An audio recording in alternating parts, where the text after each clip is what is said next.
I love comic books. I love them so much. They're so colourful with such heroes and so interesting and also different. It's just so cool.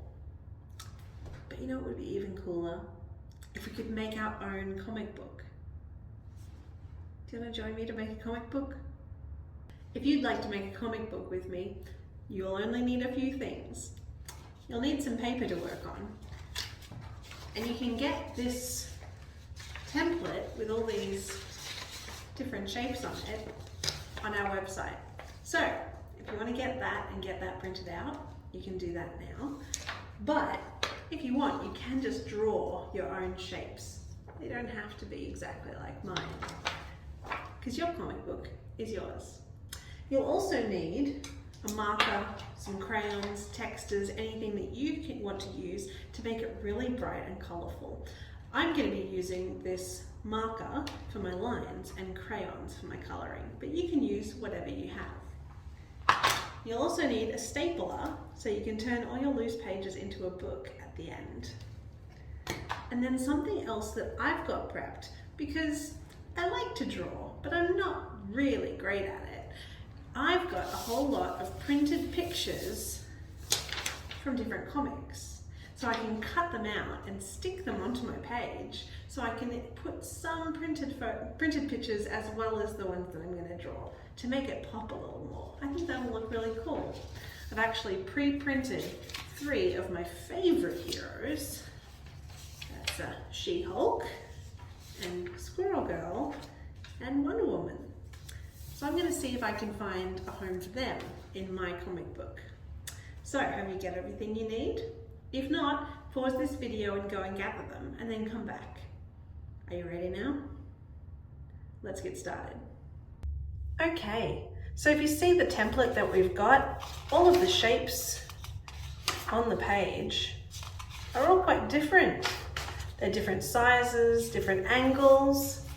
So if you're drawing your own, you can draw any shapes that you like to border your frames.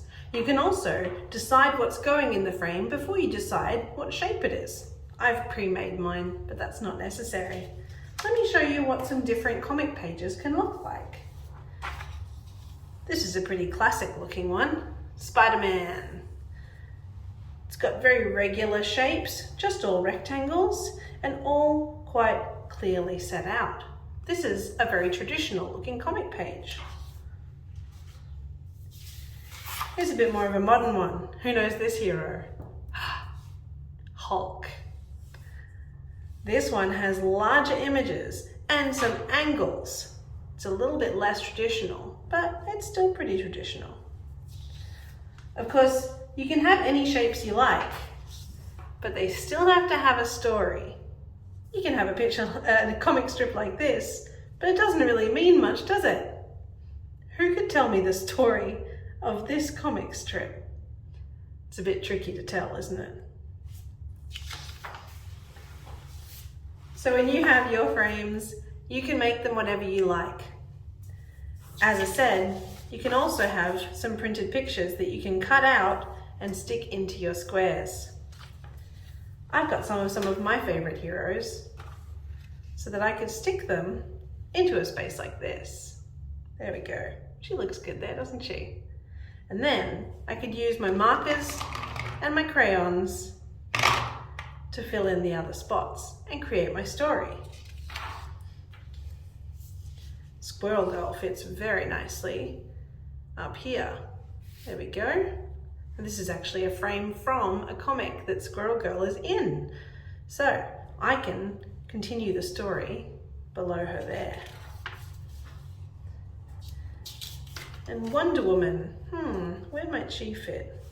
Perhaps down here. She fits very nicely in that square there. There we go. And you can do so many things with these versatile pages. What do you think this shape might mean? Maybe it means that the people on this side are fighting with the people on this side.